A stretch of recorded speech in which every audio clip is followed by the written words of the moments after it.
నమస్కారం వాజీ న్యూస్ కు స్వాగతం। భారీ వర్షాల నేపథ్యంలో అధికారులంతా అప్రమత్తంగా ఉండాలని జిల్లా యంత్రాంగాన్ని కలెక్టర్ ఎస్ రామసుందర్ రెడ్డి ఆదేశించారు। నాగావళి నదీ పరివాహక ప్రాంతంలో ఆయన ఈ రోజు సుడిగాలి పర్యటన జరిపారు।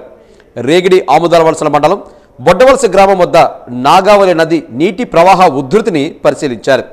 దిగువకు నీటి ప్రవాహం, దిగువనున్న గ్రామాలు, పంటల స్థితిగతులపై రెవెన్యూ అధికారులను ఆరా తీశారు। నదిని ఆనుకొని ఉన్న త్రాగునీటి పథకాన్ని పరిశీలించారు। ఈ సందర్భంగా కలెక్టర్ మాట్లాడుతూ ఒడిశాలో భారీ వర్షాల కారణంగా నాగావళి, వంశధార నదుల్లో నీటి ప్రవాహం ఎక్కువగా ఉందని అన్నారు। అలాగే జిల్లాలో కూడా గత 2 రోజులుగా భారీ వర్షాలు పడ్డాయని, ఇంకా కురిసే అవకాశం ఉందని అన్నారు।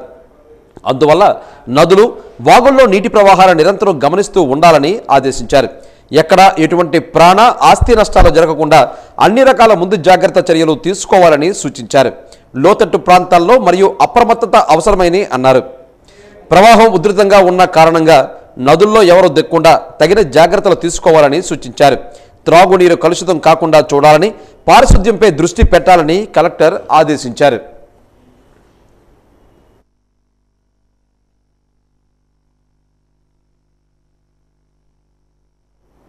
కేంద్ర ప్రభుత్వం జీఎస్టీ తగ్గిస్తూ తీసుకున్న నిర్ణయం వలన సామాన్యుడికి మేలు జరుగుతుందని జాయింట్ డైరెక్టర్ నిర్మలా జ్యోతి తెలిపారు।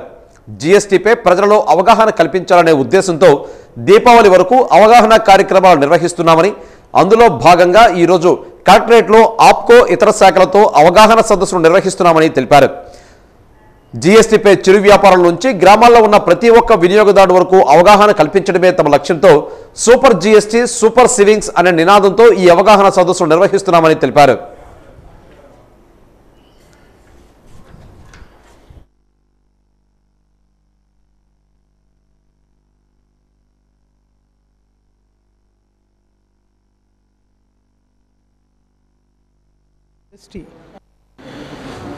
దేశవ్యాప్తంగా జిఎస్టీ తగ్గిన శుభ సందర్భంలో రాష్ట్ర ప్రభుత్వం ఈ 4 వారాల క్యాంపెయిన్ని చేపట్టింది। చివరి వినియోగదారుడి వరకు ఈ రేట్ ఆఫ్ ట్యాక్సెస్ తగ్గటం వల్ల వచ్చిన ఫలాలు అందటం కోసం ఈ కార్యక్రమం గవర్నమెంట్ చేపట్టిందండి।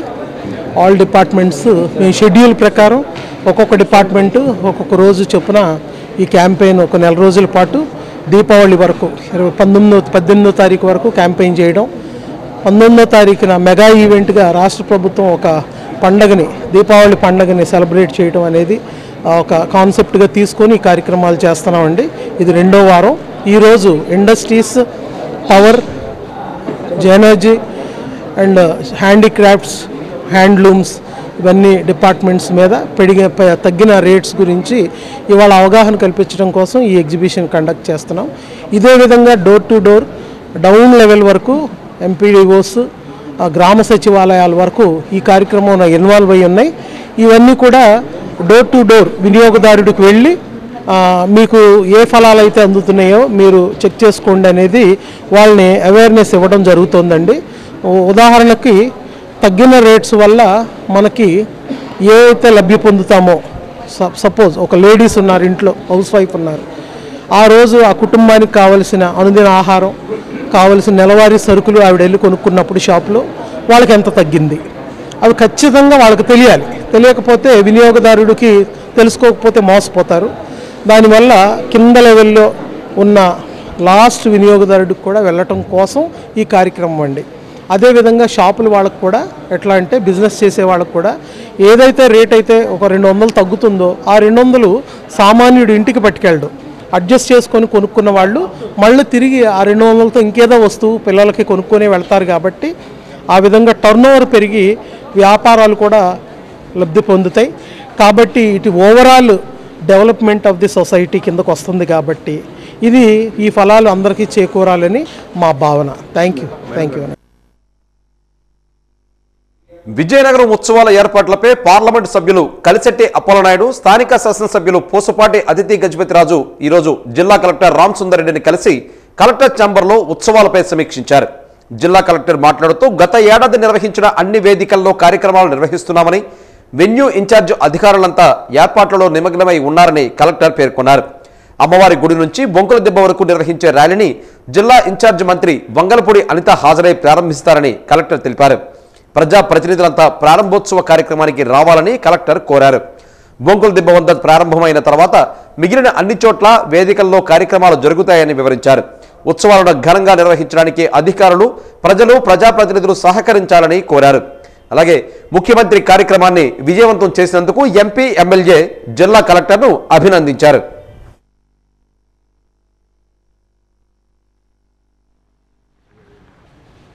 కొత్త కలెక్టర్ గారు రామ్ సుందర్ రెడ్డి గారు ఫస్ట్ టైం మనకు ఉత్సవాలు అనేది ఆర్గనైజ్ చేస్తున్నారు. అయితే మనం ఒకసారి వారితో కూర్చొని డిస్కస్ చేయటం జరిగింది. మన ఉత్సవాలు ఏ విధంగా ఆర్గనైజ్ చేశారు, ఎంతవరకు మనకి పనులైనాయి అనేది. సో మనకి 5th మార్నింగ్ 9 o'clockకి మనకి ర్యాలీ ఫ్లాగ్ ఆఫ్ జరుగుతుంది. అలాగే మనకి అక్కడ కోట బయట, బికాజ్ లాస్ట్ టైం మనం చూసింది మరీ లాంగ్ అయిపోయింది కాబట్టి మనం కొద్దిగా డిస్టెన్స్ షార్ట్ చేయడానికి కోట బయటే మనం ఈసారి ఉత్సవాలు అనేది లాంచ్ చేయడం జరుగుతుంది. మనకి ఎన్నో ఆల్మోస్ట్ ఒక 10-11 వెన్యూస్ ఉన్నాయి. వెదర్ పర్మిట్ అవుతే కూడా మనకి హెలికాప్టర్ రైడ్ కూడా ఉంటుంది, లేకపోతే అది జరగదు. అలాగే మనకి ప్రతిసారి జరిగినట్లు పౌరాణ నాటకాలు, అలాగే లేజర్ షో, అలాగే మెగా ఈవెంట్స్, రెండు మెగా ఈవెంట్స్. అలాగే మనం కోట కూడా సెంటర్ ఆఫ్ ద టౌన్గా ఉంటుంది. 4th, 5th, 6th 3 రోజులు కూడా పబ్లిక్ కోసం ఎవ్రీ ఇయర్ ఓపెన్ చేస్తాం. అదేవిధంగా ఈసారి కూడా పబ్లిక్ కోసం చైర్మన్ గారు పూసపాటి అశోక్ గజపతి రాజు గారు ఓపెన్ చేయటానికి నిర్ణయం తీసుకున్నారు. ప్రజలందరూ కూడా వెళ్ళి కోటను కూడా సందర్శించవచ్చు, చూడవచ్చు. ఇదిలా ఉండగా భారీ వర్షాలకు దెబ్బతిన్న పంటల నష్టాలను వేగంగా అంచనా వేసి పూర్తిస్థాయి నివేదికను ప్రభుత్వానికి పంపాలని ఎంపీ అప్పలనాయుడు కలెక్టర్ను కోరారు. పడిపోయిన విద్యుత్ స్తంభాలను, చెరువు గేట్లను వెంటనే పునరుద్ధరించాలని తెలిపారు. అదేవిధంగా పార్లమెంటు పరిధిలో ఉన్న బొబ్బిలి, ఎచ్చెర్ల, గజపతినగరం నియోజకవర్గంలో పంట నష్టం జరిగిందని దానిపై ప్రత్యేక దృష్టి సారించి అధికారులతో నష్టపరిహారం అంచనాలు వేయించి నష్టపరిహారం రైతులకు సకాలంలో అందేలా చూడాలని జిల్లా కలెక్టర్ను ఎంపీ కలిశెట్టి అప్పలనాయుడు కోరారు.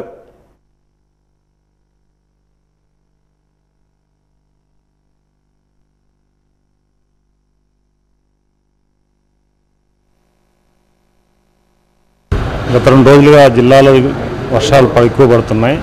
దానికి సంబంధించి నా పార్లమెంట్ పరిధిలో ఉన్న బొబ్బిలి, చిబిరిబిల్లి, గజపతి నగరం, నెల్లిమర్ల, శ్రీకాకుళం, శ్రీకాకుళం జిల్లాలో ఇచ్చార్లకు సంబంధించి అక్కడ కలెక్టర్ గారితో కూడా మాట్లాడడం జరిగింది.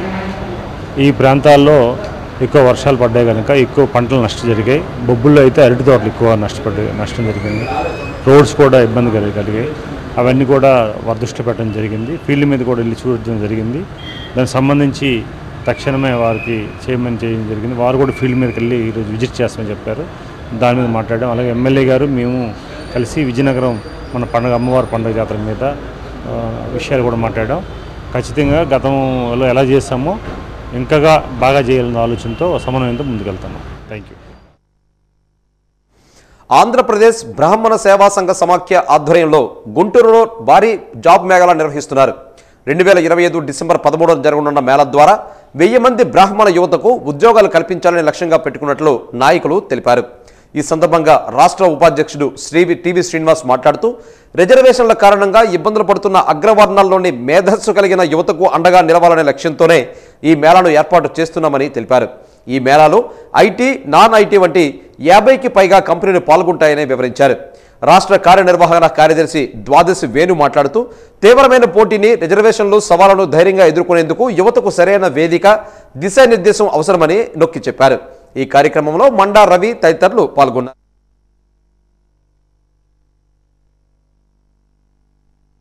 మెగా జాబ్ మేళా అనేటటువంటి ఒక అద్భుతమైనటువంటి కార్యక్రమాన్ని తీసుకోవడం జరిగింది. దీంట్లో ఇదేంటంటే డిసెంబర్ 13, 2025ని Hindu college of pharmacy, Amaravati road, గుంటూరులో జరుగుతుంది. దాంట్లో రాష్ట్రంలో ఉన్నటువంటి నిరుద్యోగులైన యువతీ యువకులు, బ్రాహ్మణ యువతీ యువకులందరూ కూడా పార్టిసిపేట్ చేసి వారి విద్యార్హతలను బట్టి, అంటే అకార్డింగ్ టు ఎలిజిబిలిటీ క్రైటీరియా, ఈ కంపెనీలు కనీసం 50 నుంచి 60 కంపెనీలకి మన వాళ్ళు వర్తమానం చేసి వాళ్ళని రిక్వెస్ట్ చేసి వాళ్ళందరినీ అంటే ఒక వేదిక వీఆర్ క్రియేటింగ్ ఏ ప్లాట్ఫామ్ అన్నమాట. ఏంటంటే ఒక జాబు అపాయింట్మెంట్ చేసే సంస్థలు ఒకవైపు ఏంటంటే ఉద్యోగార్థులు ఉద్యోగం కావాల్సిన వాళ్ళు నిరుద్యోగులు అందరూ ఓపు చేసి వాళ్ళని ప్లాట్ఫామ్ క్రియేట్ చేసి వారి అర్హతలను బట్టి ఉద్యోగ అవకాశాలు వచ్చి ఒక వ్యక్తికి ఒక ఉద్యోగం వస్తే ఆ కుటుంబం బాగుపడుతుందన్న సదుద్దేశంతో చేయడం జరుగుతుంది. అయితే ఇంకోటి ఏంటంటే మెయిన్ ఇక్కడ చెప్పాల్సింది ఇక్కడ ఒక క్యూఆర్ కోడ్ అన్నది అంటే దీని గురించి మన రవి గారు క్లియర్గా వివరిస్తారు. అందరూ నేను చెప్పేది ఏంటంటే ₹1 కూడా ఇందులో రిజిస్ట్రేషన్ కానీ దీనికి కానీ తీసుకోవడం లేదు. That is most important issue నేను మనవి చేసేది. ఎందుకంటే 10th 12th ఓకే పాస్ అయ్యి తర్వాత వాళ్ళ చదువు ఫర్దర్గా కంటిన్యూ చేయలేపారో వాళ్ళ కోసం కూడా సెక్యూరిటీ గార్డ్స్, టెలికాలర్స్, హాస్పిటాలిటీ అలాంటి ఇండస్ట్రీలు కూడా వేకెన్సీస్ తీసుకొని అక్కడ కంపెనీస్ వస్తారు వాళ్ళకి జాబ్కి ఇంటర్వ్యూ తీసుకోవడం కోసం. సో అలాగా 10th నుంచి PhD చేసిన వరకు అందరికీ కూడా జాబ్కి ఆపర్చునిటీస్ ఉంటాయి. ఆల్ ఓవర్ ఇండియా ఈవెన్ మీకు కొన్ని ఇంటర్నేషనల్ కార్పొరేట్ కంపెనీస్ కూడా వస్తున్నాయి, అక్కడ కూడా ప్లేస్మెంట్ వేసి వాళ్ళకి ఛాన్సెస్ ఉంటుంది. అయితే దీనికి అప్లికేషన్ ప్రాసెస్ చాలా సింపుల్ అండి. ఈ పోస్టరు డిజిటల్ ఫార్మ్లో యాజ్ వెల్ యాజ్ ఈ ప్రింటెడ్ ఫార్మ్లో మేము అంతా సర్క్యులేట్ చేస్తాము, సోషల్ మీడియా ద్వారా అంతా సర్క్యులేట్ చేస్తాము. ఈ స్కానర్లో స్కాన్ చేస్తే ఒక రిజిస్ట్రేషన్ ఫార్మ్ ఓపెన్ అవుతుంది. చాలా సింపుల్. రిజిస్ట్రేషన్ ఫార్మ్ అంతా ఫిల్ చేసుకున్న తర్వాత సబ్మిట్ అని చూపించండి. ఇది స్కానర్ అండి, ఇది స్కానర్. సో అది మీకు స్కానర్ వాళ్ళు రిజిస్ట్రేషన్ ఫార్మ్ పూర్తిగా ఫిల్ చేసి దాన్ని సబ్మిట్ చేయగానే వాళ్ళకి ఆటోమేటిక్గా జాబ్ మేళా ఐడి ఒకటి ఆటోమేటిక్ క్రియేట్ అయిపోయి వాళ్ళ ఈమెయిల్ ఐడికి వెళ్ళిపోతుంది అనమాట. సో ఆ ఈమెయిల్ ఐడికి అయితే జాబ్ మేళా ఐడి వెళ్ళిందో అది తీసుకొని వాళ్ళు జాబ్ మేళా గుంటూరులో రావచ్చు. రెండవది ఏంటంటే వాళ్ళు ఈ ఫార్మ్ ఫిల్అప్ చేయగానే వీళ్ళందరి కోసము ఒక వాట్సాప్ గ్రూప్ మేము క్రియేట్ చేసాము.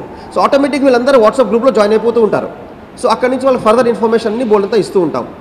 ఇంకా చాలా స్పెషల్ ఫీచర్ ఈ జాబ్ మేళాకి ఏంటంటే ఓన్లీ జాబ్ మేళాగా ప్లాట్ఫామ్ క్రియేట్ చేయడం ఒకటే కాకుండా చాలామంది ఫ్రెషర్స్, తక్కువ ఎక్స్పీరియన్స్ ఉన్న వాళ్ళు కూడా ఈ జాబ్ మేళాకి వాళ్ళు అప్లై చేయొచ్చు. అయితే ఫ్రెషర్స్ ప్రాబ్లం ఎక్కడ ఉంటుందంటే వాళ్ళు ఒక బయోడేటా ఎలా తయారు చేయాలి, లేకపోతే వాళ్ళ డ్రెస్సింగ్ ఎలాగ ఉండాలి, ఒక బేసిక్ క్వశ్చన్స్ ఏవైతే ఉన్నాయో ఇంటర్వ్యూలో వాళ్ళు ఎలాగ ఆన్సర్ చేయాలి, వీటన్నిటికీ కూడా ఒక బేసిక్ ట్రైనింగ్ ప్రోగ్రామ్ కూడా ఆన్లైన్ మాధ్యమంలో మేము కండక్ట్ చేస్తాం. ఆన్లైన్ ఉత్తరాంధ్ర కల్పవల్లి పైడితల్లి అమ్మవారి సిరిమాన ఉత్సవం ఈ నెల 7వ తేదీన జరగనున్న నేపథ్యంలో ఉక్కుంపేటలో తయారు చేస్తున్న సిరిమాన వృక్షానికి వేలాది మంది భక్తులు వచ్చి ప్రత్యేక పూజలు నిర్వహిస్తున్నారు. అమ్మవారి పండుగ సమీపిస్తున్న నేపథ్యంలో భక్తుల తాకిడి ఎక్కువగా ఉండి పైడితల్లి అమ్మవారికి ప్రత్యేక పూజలు నిర్వహిస్తూ తమ కోరికలు తీర్చమని అమ్మవారిని వేడుకుంటున్నారు. హుంకుంపేట ప్రాంతమంతా జై పైడిమాంబ, జై జై పైడిమాంబ అనే నినాదాలతో ఆధ్యాత్మిక వాతావరణం నెలకొన్నది.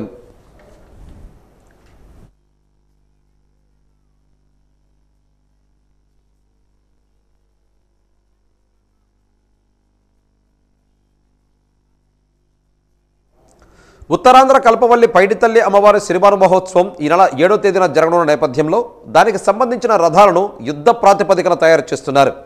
49 సంవత్సరాల నుంచి అదే కుటుంబానికి చెందిన వడ్రంగి పని వారు రథాలను తయారు చేస్తూ ఉండడంతో తమ పూర్వజన్మ సుకృతంగా భావిస్తున్నామని వారు చెప్తున్నారు.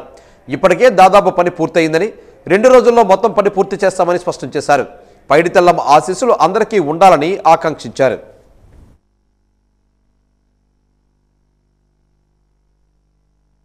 సిరిమాను పైడితల్లి అమ్మవారి సిరిమానోత్సవాలు 6వ తారీఖున తొలేలోత్సవం, 7వ తారీఖున పండగ జరుగుతుంది. మొన్న 24వ తారీఖున అమ్మవారి సిరిమాను ఉక్కంపేటకు తేవడం జరిగింది.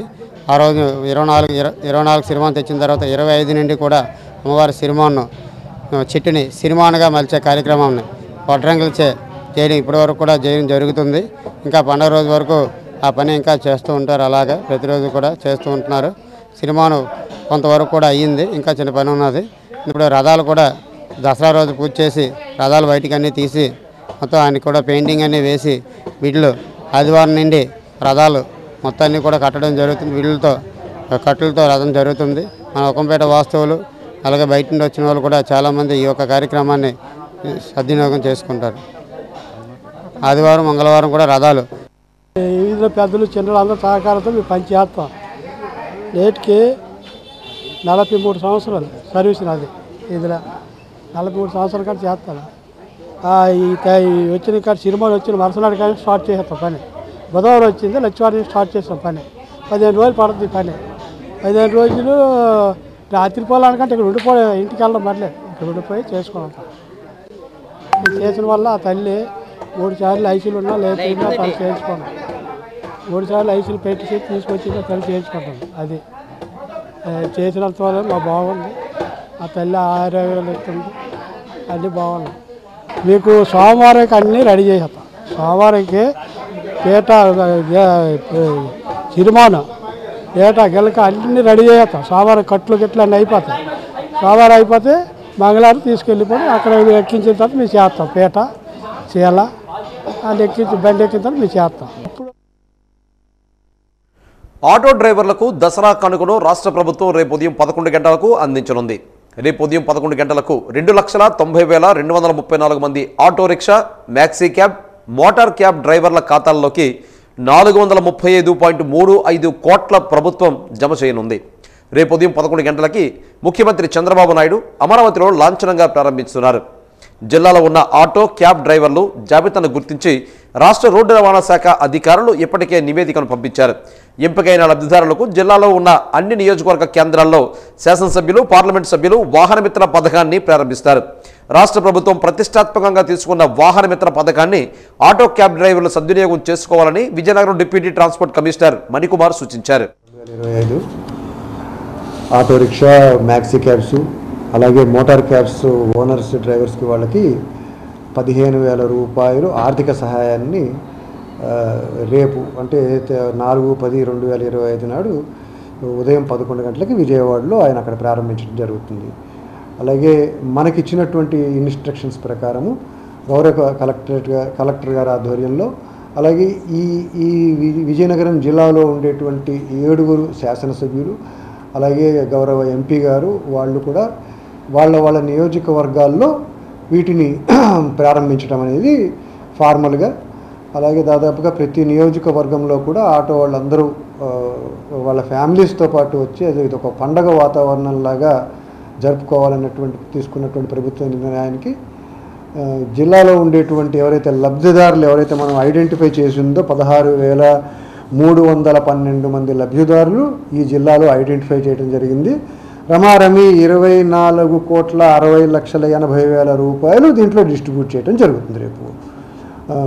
సో దానికి తగ్గట్టుగా ఏర్పాట్లు అవి కూడా రవాణా శాఖ ఏర్పాట్లు అవి చేయడం జరుగుతూ ఉంది. ఇవన్నీ కూడాను గౌరవ కలెక్టరేట్ గారు అలాగే గౌరవ శాసనసభ్యుల వారి ఆధ్వర్యంలో ఇవన్నీ కూడా చెప్పడం జరుగుతుంది.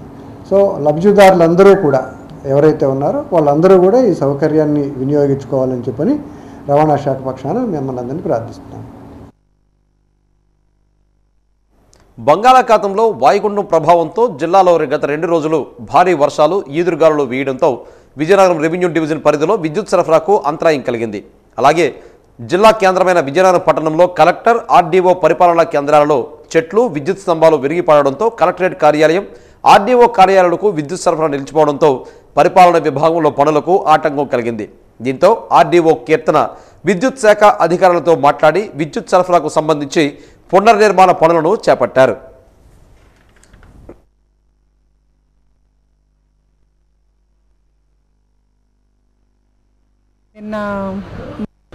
నిన్న మార్నింగ్ ఈ తుఫాన్ సైక్లోన్ పరిస్థితుల వల్ల కొంచెం విజయనగరంలో టౌన్లో ఈదురుగాలులు వేయడము, అదేవిధంగా హైవేలో కొంచెం ఇటు అటు ఈదురుగాలుల వలన ముందంతా కూడా వర్షాలు పడి ఉండడం వల్ల నేలంతా నాని ఉండడం వల్ల తక్కువ సమయమైనా ఒక గంట సేపు ఈదురుగాలులు వేయడం వల్ల కరెంట్ పోల్స్ పడిపోవడము, మనకి పవర్ ఇంటరప్షన్ రావడం, అదేవిధంగా చెట్లు పడిపోవడం వల్ల కొన్ని రోడ్స్ బ్లాక్ అవడం అనేది జరిగింది. అది సిటీలో మన ఎస్సీ ఏపీ పీడీసీఎల్ గారితో కూడా నిన్నటి నుంచి ఫాలోఅప్లో ఉన్నాము. ఆ లోకల్ మున్సిపల్ కమిషనర్స్ వాళ్ళ స్టాఫ్ ఇవన్నిటితో కూడా ట్రీ కటింగ్ అండ్ ఇంటరప్షన్స్ లేకోకుండా మళ్ళీ పవర్ రిస్టోరేషన్ కోసం కూడా చర్యలు చేపట్టాము. మన కలెక్టరేట్ పరిసర ప్రాంతాల్లో మా ఆఫీసు అండ్ కలెక్టరేట్లో కూడా చాలా స్తంభాలు అండ్ చెట్లు నేల కొరిగాయి. వాటికి సంబంధించి ఇప్పుడు ప్రస్తుతం రిస్టోరేషన్ పనులన్నీ జరుగుతూ ఉన్నాయి. ఈ రోజుకి మొత్తం ఈరోజు ఈవినింగ్ అంతా మొత్తం రిస్టోర్ చేస్తామని భావిస్తున్నాం. పైడిమాంబ సిరిమానోత్సవ కార్యక్రమాన్ని డీసీసీబీ నుంచి వీక్షిస్తానని శాసనమండలిలో ప్రతిపక్ష నేత ఎమ్మెల్సీ బొత్స సత్యనారాయణ 2 జిల్లాల అధికారులకు లేఖలు పంపారని, ఇది ఎలా సాధ్యమని డీసీసీబీ చైర్మన్ కిమిడి నాగార్జున ప్రశ్నించారు. డీసీసీబీ కార్యాలయంలో నాగార్జున మీడియా సమావేశం నిర్వహించారు. ఈ సందర్భంగా మాట్లాడుతూ ఇలాంటి విషయంలో ప్రెస్ మీట్ నిర్వహించడం పట్ల విచారణ వ్యక్తం చేశారు. ఎవరిని అడిగి MLC Botsa Satyanarayana press meet ఏర్పాటు చేశారని, డీసీబీలో ఏర్పాట్లు చేయమని కోరుతున్నారన్న విషయం తమకు ఆశ్చర్యం కలిగించిందని అన్నారు. డీసీసీబీ అనేది ప్రభుత్వ రంగ సంస్థ అనే విషయం బొత్స మర్చిపోయారా అని ప్రశ్నించారు. శాసనమండలిలో బొత్స సత్యనారాయణ వ్యవస్థల గురించి పలు విషయాలపై మాట్లాడుతున్నారని, విజయనగరం డీసీసీబీ విషయం గురించి వచ్చినప్పుడు ఆయనకు డీసీసీబీ ప్రైవేట్ స్థలం కాదు ప్రభుత్వ స్థలం అనే విషయం మరిచారా అంటూ నాగార్జున ప్రశ్నించారు. డీసీసీబీ చైర్మన్గా తాను, డీసీఎంఎస్ చైర్మన్గా గొంప కృష్ణ, జిల్లాలో 94 ప్రాథమిక సహకార సంఘాల అధ్యక్షులు, అదేవిధంగా డీసీసీబీ అధికారులు అంతా పైడిమాంబ సిరిమానోత్సవాన్ని డీసీబీ నుంచి విచక్షించాలని నిర్ణయించడం జరిగిందని చెప్పారు. డీసీసీబీ ప్రస్తుతం కూటమి ఆధ్వర్యంలో ఉందని, ఈ విషయం ఎమ్మెల్సీ బొత్స సత్యనారాయణ మర్చిపోయారా అంటూ ధ్వజమెత్తారు. ఎమ్మెల్సీ బొత్స సత్యనారాయణ అహంకార ధోరణితో కాకుండా ఈ విషయాన్ని రాజకీయం చేయకుండా హుందాగా వ్యవహరించాలని డీసీసీబీ చైర్మన్ నాగార్జున సూచించారు. డీసీసీబీ అనేది ఒక సహకార సంస్థ. డీసీసీబీ అనేది ఒక గవర్నమెంట్ ప్రాపర్టీ. ఈ రోజున బొత్స సత్యనారాయణ గారు అక్కడ ఎమ్మెల్సీ కింద ఎలాగైతే ఉన్నారో ఇక్కడ డీసీసీబీలో నేను ఒక చైర్మన్గా ఉన్నాను. చాలా కాలం తర్వాత తెలుగుదేశం పార్టీకి ఒక అవకాశం వచ్చిందన్న సంగతి మీ అందరికీ తెలిసిందే. ఈ రోజున అమ్మవారి పండగ ఇక్కడ విజయనగరంలో ఏదైతే జరుగుతూ ఉందో, సిరిమాన్ ఉత్సవం ఏదైతే జరుగుతూ ఉందో, మా క్యాడర్ నుంచి మాకు వచ్చిన లెటర్స్ ఏంటంటే మా సొసైటీ అధ్యక్షుల నుంచి, సార్ ఈసారి డీసీసీబీ ప్రాంగణంలో మేము కూర్చుని పండగ ఏదైతే ఉందో ఆ పండగని మేము వీక్షిస్తాము అని. దానికి మేము సరేనండి, దానికేముంది, సొసైటీ అధ్యక్షులుగా ఎవరైతే ఉన్నారో ఈ 94 అధ్యక్షులు కానివ్వండి, మరి డీసీఎంఎస్ చైర్మన్ గంప కృష్ణ గారు కానివ్వండి, వారు ఎవరైతే ఉన్నారో వీళ్ళందరూ కూడా ఈ సహకార రంగానికి సంబంధించి ఈ రోజున ఉన్నటువంటి ఇన్ఛార్జెస్ కాబట్టి దానికి ఓకే అని చెప్పి మేము చెప్పాము. అదే రకంగా మా ఏర్పాట్లు కూడా మేము చేసుకుంటున్నాం. ఇప్పుడు కరెక్ట్గా ఒక 3 గంటల క్రితం బొత్స సత్యనారాయణ గారి పిఏ డీసీసీబీలో మేము కూర్చుంటున్నాము అని చెప్పేసి ఒక లెటర్ రిలీజ్ చేశారు. ఎవరిచ్చారు మీకు ఈ అధికారం? బొత్స సత్యనారాయణ గారు నాకంటే వయసులో పెద్దవారు, రాజకీయంగా సీనియర్. ఆ విషయానికి నేను ఒక వ్యక్తిగా, రాజకీయ నాయకులుగా నేనైతే ఆయన ఎప్పుడు గౌరవిస్తాను. కానీ ఈ అహంకార ధోరణి ఏంటి? ఎవరిని అడిగి ఒక లెటర్ రాసేసుకుని మాకు ఎస్కాట్ ఇవ్వండి అని చెప్తున్నారు. ప్రభుత్వ జాగానా లేదంటే ప్రైవేట్ సంస్థ? ఇదేమైనా మీ సొంత ప్రాపర్టీనా? ఇది పద్ధతి కాదండి, ఇది పద్ధతి కాదు. వాళ్ళ పిఏ గారు ఎవరైతే ఉన్నారో మా అధికారి ఎవరితోనో మాట్లాడారు. మాట్లాడిన తర్వాత ఇది రాజకీయంతో కూడుకున్న అంశం కాబట్టి చైర్మన్ గారితో మాట్లాడండి అని చెప్పారు. చెప్పిన వెంటనే ఆయన సంతకంతో PA to MLC and leader of the opposition అని చెప్పేసి ఒక 20 మందికి కాపీ చేసేశారు. ఈ వ్యవస్థ అంటే మీకు గౌరవం లేదా? మీరు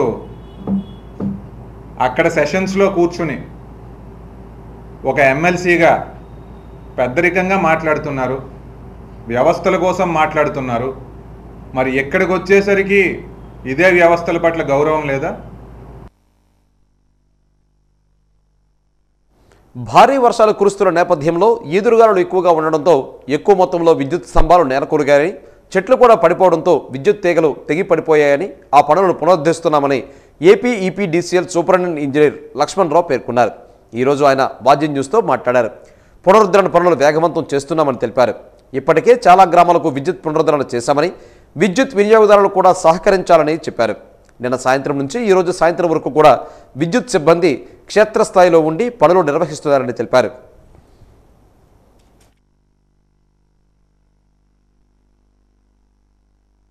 ఎక్కువగా గాలి రావడం వల్ల ఎక్కువ టేక్ చెట్లు, తర్వాత తాటి చెట్లు, మిగతా పెద్ద చెట్లు ఏవైతే ఉన్నాయో తురాయి చెట్లు లాంటివి పడిపోవడం వల్ల అక్కడ ఉన్నటువంటి మా డిస్ట్రిబ్యూషన్ నెట్వర్క్ అంటే 33 kV 11 kV ఎల్టీ లైన్స్, అదేవిధంగా కొన్ని ప్రాంతాల్లో అయితే ట్రాన్స్ఫార్మర్లు కూడా ఆ స్ట్రక్చర్తో పాటు పడిపోవడం జరిగింది.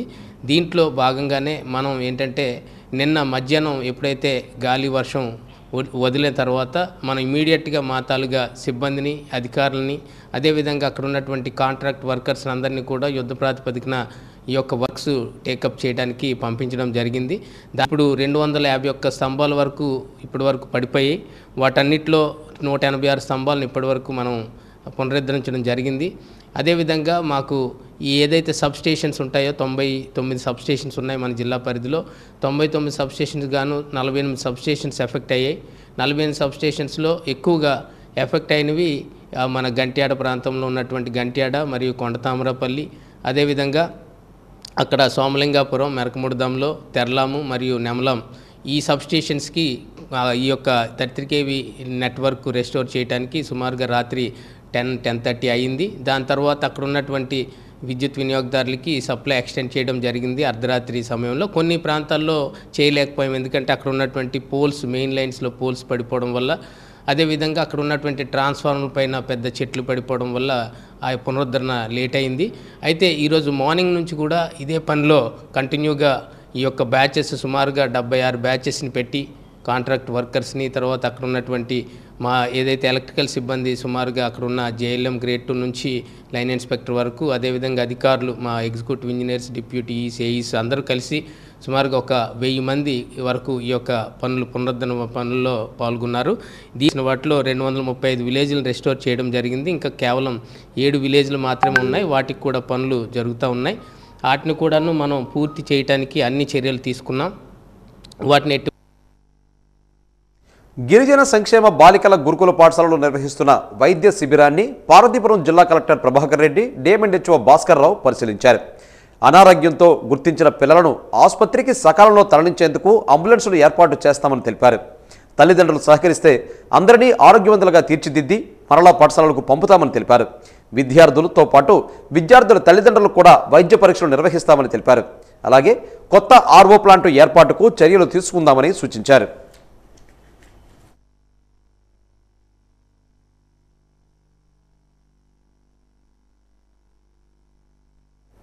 ఎస్కోట మండలం బొడ్డవర పంచాయతీ గ్రామ సచివాలయంలో తహసీల్దార్ డి శ్రీనివాసరావు అధ్యక్షతన ప్రభుత్వ ఆదేశాల మేరకు 3వ ఫేజ్లో భాగంగా భూముల రీసర్వే, గ్రామ సభ మరియు గ్రామంలో ప్రజలకు అవగాహన ర్యాలీ నిర్వహించారు.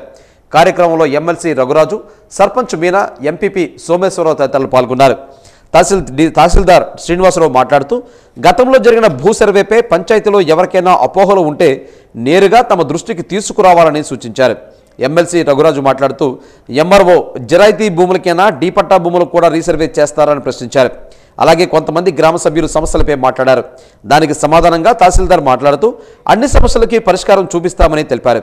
కార్యక్రమంలో టీడీపీ పంచాయతీ అధ్యక్షులు అడారి సూరి అప్పారావు మరియు దేవుడు, శ్రీనురాజు, మురళీరాజు, గిరిజన నాయకులు గిరీష్ మరియు తహసీల్దార్ సిబ్బంది, సచివాలయం తదితరులు పాల్గొన్నారు.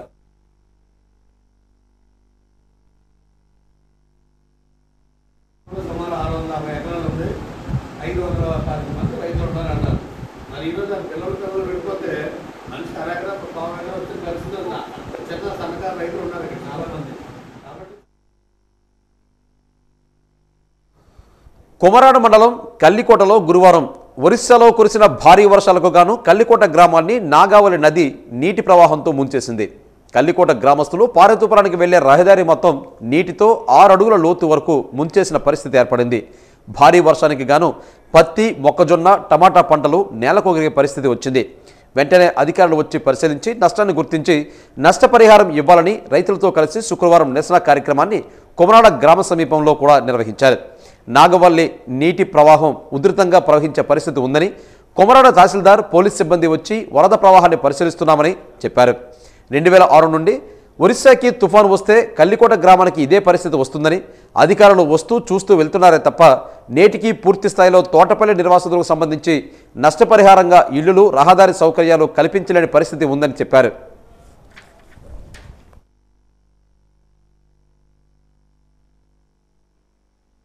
అది కొమరాడ మండలం కల్లికోట విలేజ్. మొత్తం ఏకోని 3 గంటల నుంచి వాటర్ పోటింగ్ తగ్గడం లేదు. వరి పొలము, తర్వాత పత్తి, టమాటా ఈ మంచి పంట పొలాలన్నీ ముంపుడు అయిపోయినాయి. మరి ఇక్కడ ముఖ్య నిర్వాస్తుల కింద సగం ఊరికి ముంపుడు ఇచ్చారు, సగం నిర్వాస్తులకు సగం ఊళ్ళకి విలేజ్కి ఇల్లులు వచ్చాయి. మా ఊరికైతే ఇల్లు రావడం లేదు. తర్వాత ఏదైనా జరిగితే ఒకవేళ మనిషి చనిపోయినా తీసుకెళ్ళడానికి కూడా శోధనం లేకుండా ఉంది.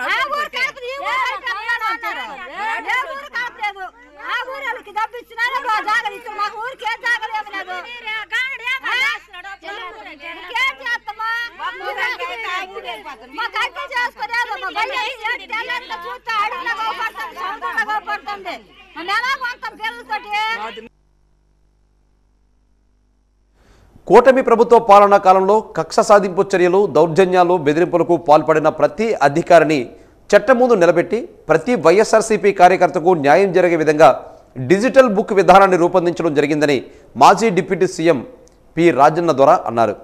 పార్వతీపురం మన్యం జిల్లా సాలూరు పట్టణ తన కార్యాలయంలో డిజిటల్ బుక్ను మాజీ మంత్రి రాజన్న దొర కార్యకర్తల సమక్షంలో ఆవిష్కరించారు.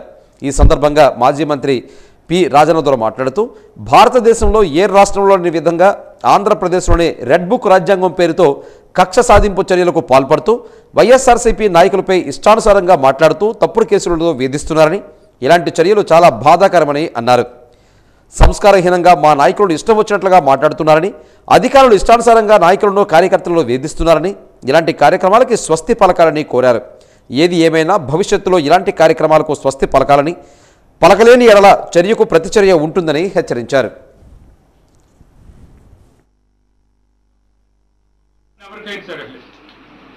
అందుకే మేము ఈ డిజిటల్ బుక్ ద్వారా మనం కోరేది ఏమిటంటే మా నాయకులు ఉంటారు, కార్యకర్తలు ఉంటారు, అభిమానులు ఉంటారు, శ్రేయోభిలాషులు ఉంటారు, ఎంపీటీసులు, సర్పంచులు, అలాగే కౌన్సిలర్, రకరకాల మంది ఉంటారు.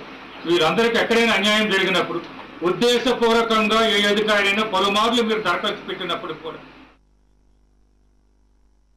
పార్వతీపురం మన్యం జిల్లా పాచిపెంట మండలం బొర్రమామిడి పంచాయతీ పెద్దకంచూరు గిరిజన గ్రామంలో పంటలు దెబ్బతిన్నాయి. దెబ్బతిన్న మొక్కజొన్న పంటలను పరిశీలించడం జరిగింది. ఈ సందర్భంగా సిపిఎం జిల్లా నాయకులు కోరాడ ఈశ్వరరావు మాట్లాడుతూ దాదాపు మైదాన ప్రాంతంతో పాటు ఏజెన్సీ గిరిజన ప్రాంతాల్లో కూడా మొక్కజొన్న ప్రతి ప్రధానమైన పంటగా జీవనం సాగిస్తున్న పరిస్థితి ఏర్పడిందని, ఒకప్పుడు అపరాల పంటలు పండించి బ్రతికే గిరిజనులు నేడు వ్యాపార పంటలు నమ్ముకుని జీవనం సాగిస్తున్నారని తెలిపారు. ఒక్కొక్క ఎకరానికి 30,000 రూపాయల చొప్పున పెట్టుబడి పెట్టి వ్యవసాయం చేస్తే నేడు పూర్తిగా గాలులు వర్షం వల్ల మొత్తం పంటలు దెబ్బతిన్నాయని ఆవేదన వ్యక్తం చేశారు. పెద్ద కొంచూరు అనే గిరిజన గ్రామంలో దాదాపు 30 కుటుంబాలు 15 రోజుల్లో పంట రావాల్సిన టైంలో ఈ విధంగా నేలమట్టం అవడం చాలా బాధాకరమని ఆవేదన వ్యక్తం చేశారు. ఇప్పటికైనా రెవెన్యూ అధికారులు, వీఆర్ఓ గిరిజన గ్రామాల్లో పర్యటన చేసి పంట నష్టాలు గుర్తించాలని, పరిహారం చెల్లించే విధంగా అధికారులు చర్యలు తీసుకోవాలని డిమాండ్ చేశారు.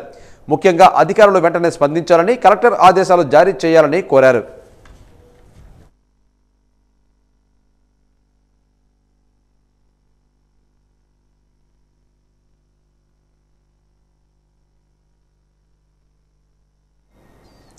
ఈనాటి వాజీ న్యూస్ ఇంతటితో సమాప్తం. నమస్కారం.